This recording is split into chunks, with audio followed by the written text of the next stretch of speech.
église de l'Immaculée Conception d'Ajalvir. Monument déclaré d'intérêt culturel par la communauté de Madrid. Ce temple a été agrandi par nécessité cultuelle et par nécessité structurelle. Il a été reconstruit sur un ancien bâtiment de style gothique mudéjar probable. À partir de l'année 1762, la construction de l'actuel temple de style néoclassique mudéjar a commencé, avec Don Casimiro Cornero comme maître d'œuvre.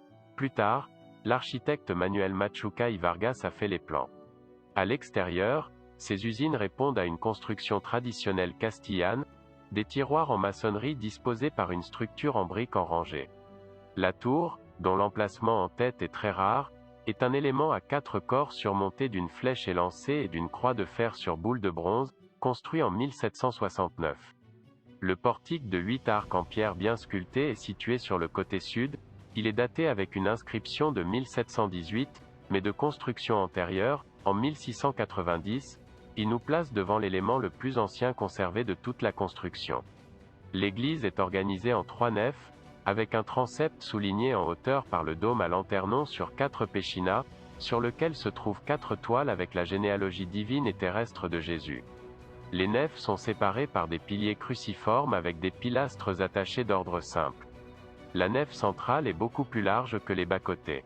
Ces nefs sont couvertes de voûtes en plâtre. Le chœur s'élève au pied de l'église, laissant la partie inférieure en narthex indépendant du reste de l'église. La tête avec un presbytère surélevé par des marches, est plate, avec une fenêtre ou transparente sur l'axe, qui vise à éclairer le tabernacle à l'intérieur du retable. Cet élément de construction est tout à fait unique. Les vitraux actuels ont été incorporés dans la restauration de 1995, ce sont des œuvres de Don Carlos Muñoz de Pablos, président de la Real Fabritza de Vidrio de la Granja. Les 4 fenêtres latérales font allusion aux vertus de la Vierge Marie. Les 2 faces à la croisière sont celles de Saint Luc et de Saint Jean. Les apôtres de la Vierge et la rosace de la façade ouest est une allégorie du péché originel et son lien avec la pureté de la Vierge. Le propriétaire du temple est l'Immaculée Conception de Marie, qui depuis des temps immémoriaux a donné son nom à la paroisse d'Ajalvir. Le saint patron est San Blas.